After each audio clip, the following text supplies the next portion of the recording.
Now the little voice will come in and say, 2 hours later.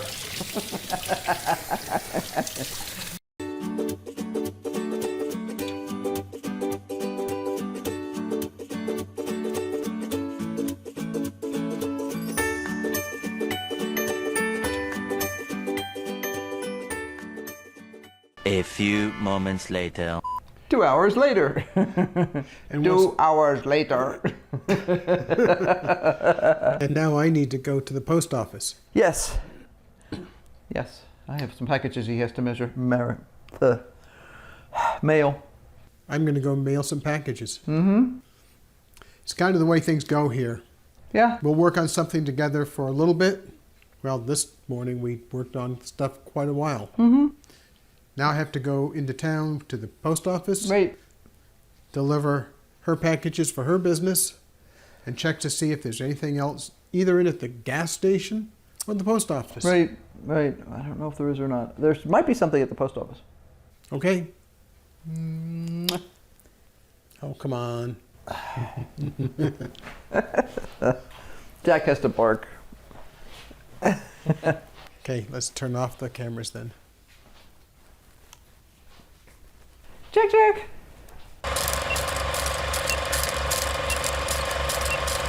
Okay, I'm back. Henry's off to town. Jack and I barked appropriately. And if you think we're joking, no, it's important. We have to bark. I have to bark, and that makes Jack bark. And then Jack runs along the fence, and he thinks it's a lot of fun. Okay, so our relish has sat for 2 hours. And now I'm supposed to peel and chop some onions and drain the cucumbers. I have no idea how much this weighs because I don't think of things as weighing things. So I'm going to weigh my onion. I'm curious. That should be just about perfect. Now these are our onions, finely chopped. Okay.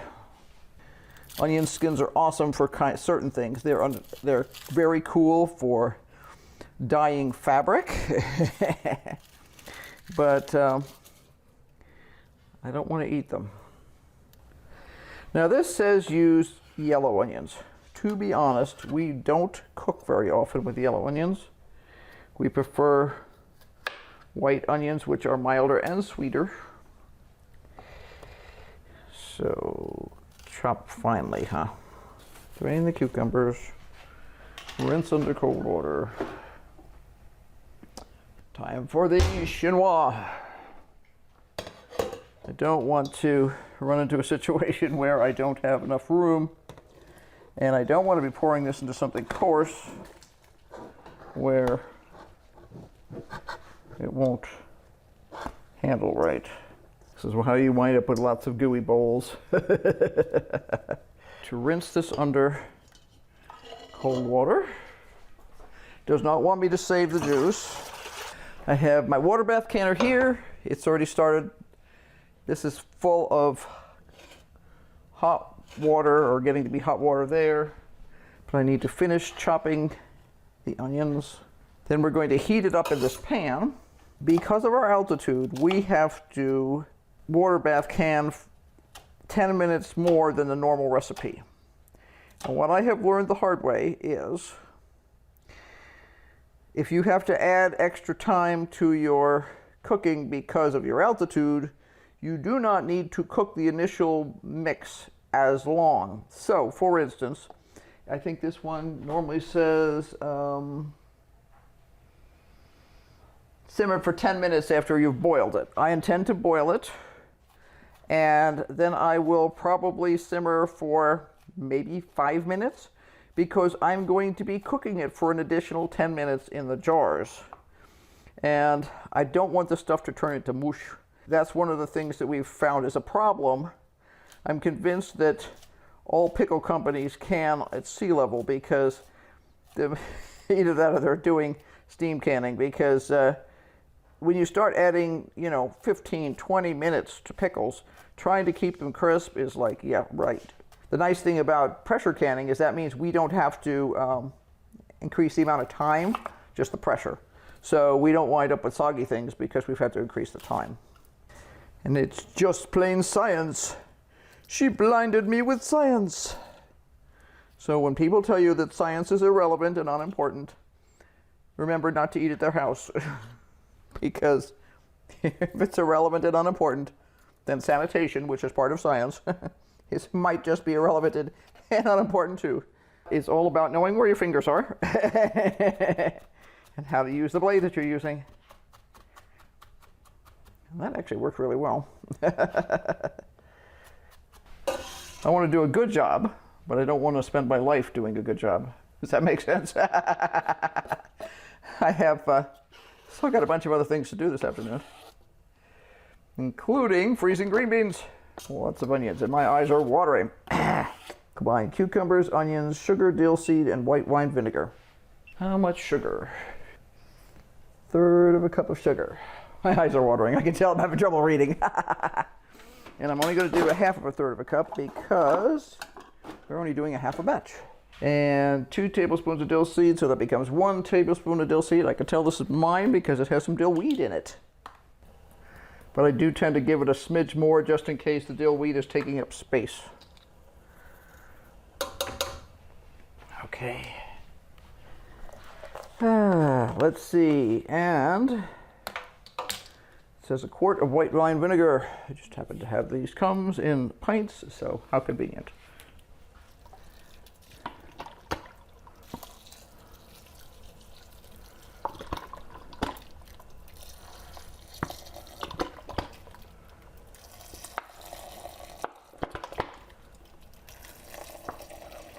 Yeah, this little thing here doesn't come off, so there was no way to just pour that regularly. Stir, stir, stir, stir, stir, stir. What I am going to do is I'm going to turn this on. I am going to go get the jars out of the pantry. There we go. Got some warmitude going there. Get the jars. I got the ladder out before because the jars are up high. The jars are in here. I'm going to stick some of these in here to preheat. Water bath canning relies on a clean jar to start with. My packages are now officially at the post office.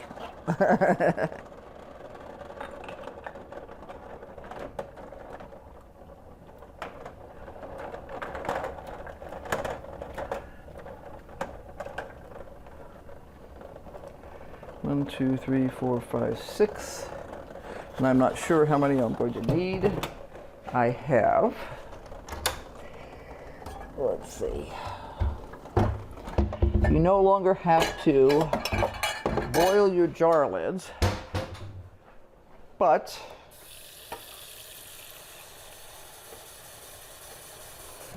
I still like to preheat them slightly.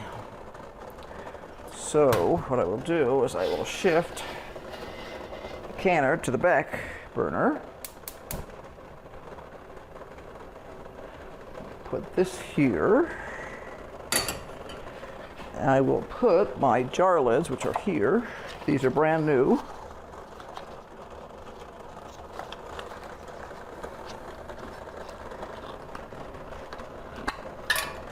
I'm waiting for this to come up to temperature here. Ooh, it does smell good.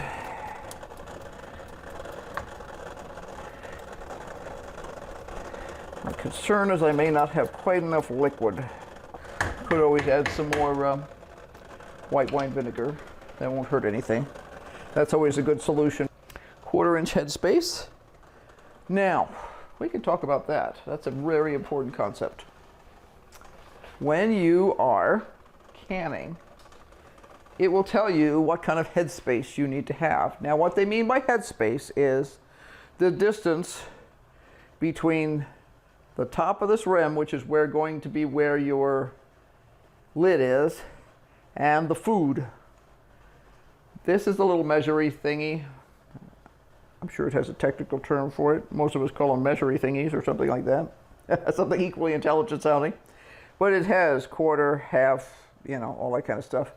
and the little steps. So I know that when I put that little step right there on the jar, that the bottom of that is at a 1/4 inch. Now, why does it matter? Well, it matters because of the preservation that's occurring in the jar.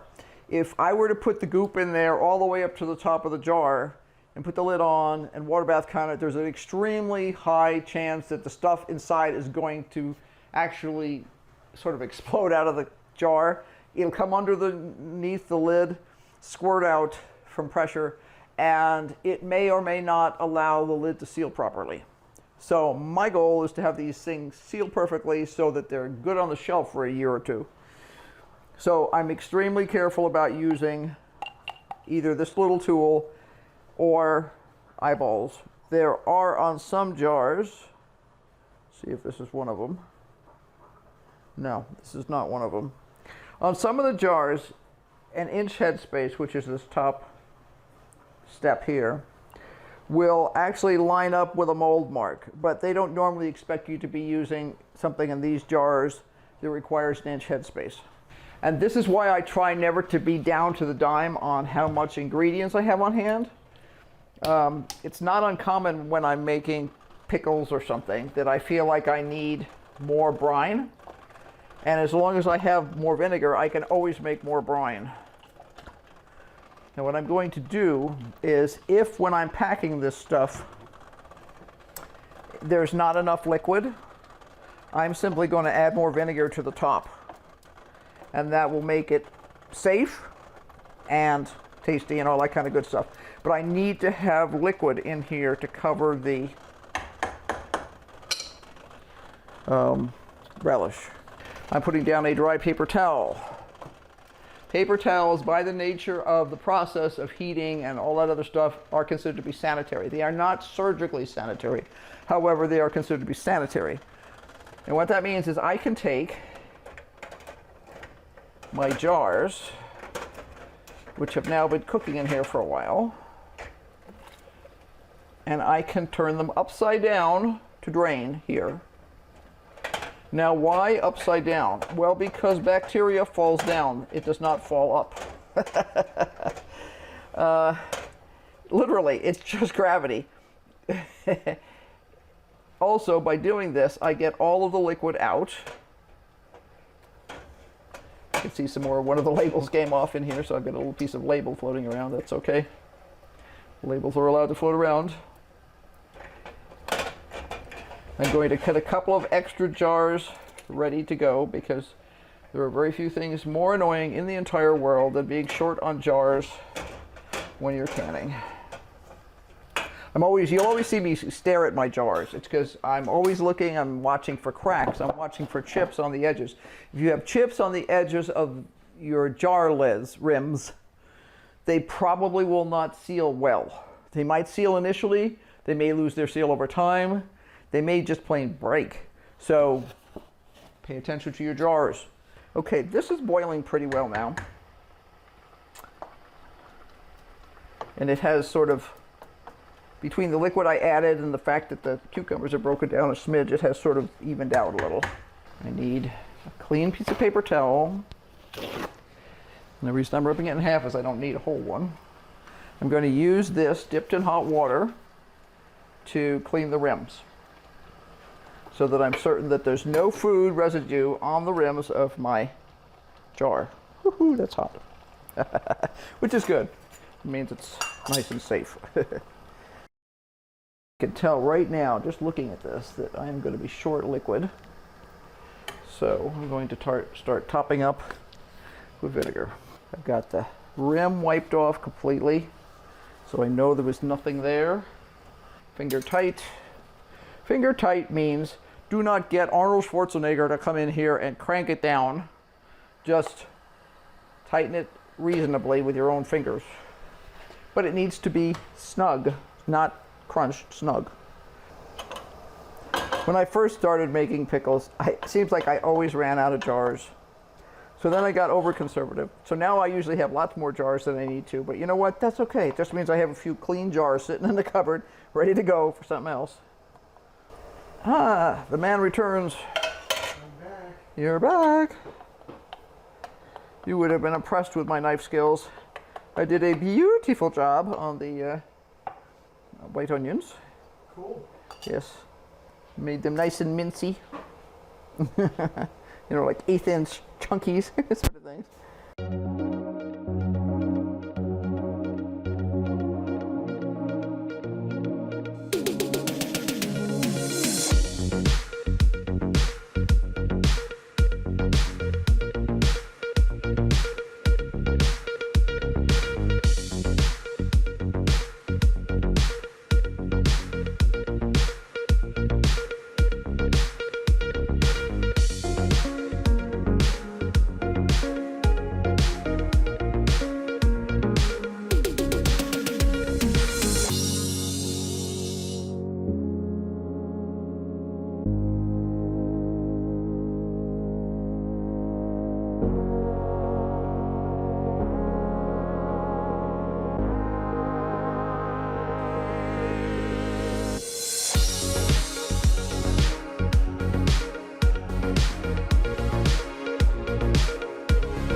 That is what I call precision. Never do you have a recipe come out that close.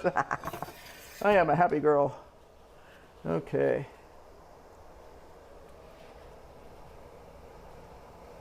Clean that rim again. I'm not liking the way that top ring looks. I need to look at it.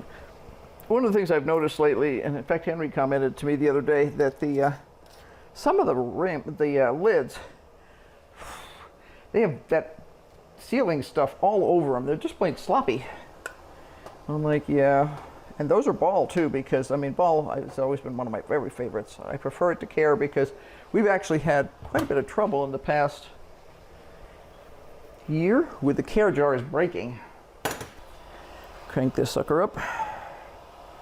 Now when I say crank it up, I don't mean literally like super crank it up. I'm just increase the heat on it, but it was already bubbling along a bit. I'm going to put the lid on, and I'm going to bring that up to boiling. Now, once it is boiling, 15 minutes for pint. So, and I need to add 10 minutes to that, so 25 minutes.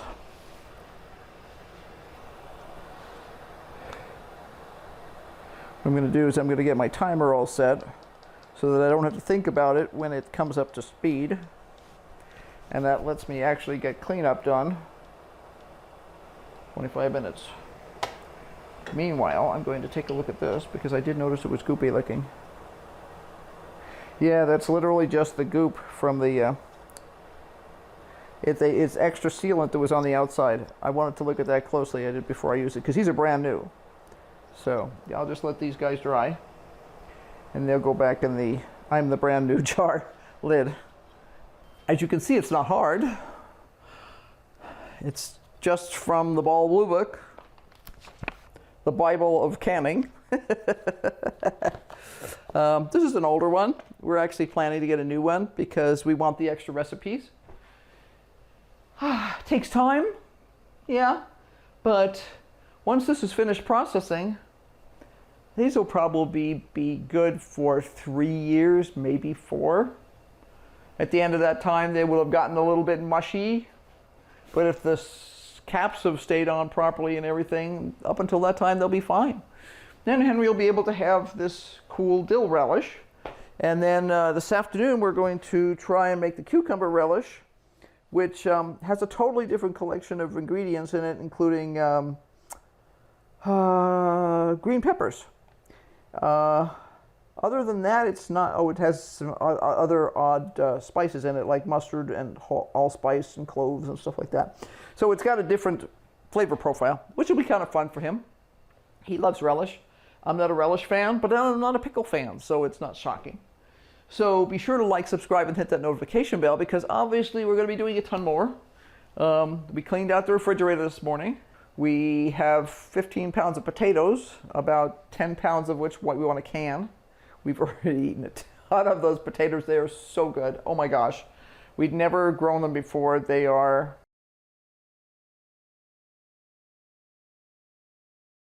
As I said, be sure to like, subscribe, share this stuff with your friends. If you have anybody who likes to can or garden or anything else, we're going to have tons going on. We've got, I've got to get some seeds started. We've really been doing fine-tuning on sort of a balancing act on some of our veggies. Really feel like we're starting to get a grip on what not to plant, what to plant, and when to plant it and stuff like that. We're running a little behind on when I would like to plant stuff, but not as far behind as we were last year. So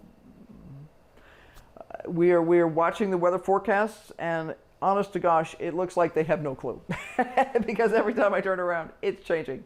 And even when you get a solid forecast, it's not solid. It all depends on what happens next. So, and I just got a hero that shut off. So, so until next time, bye.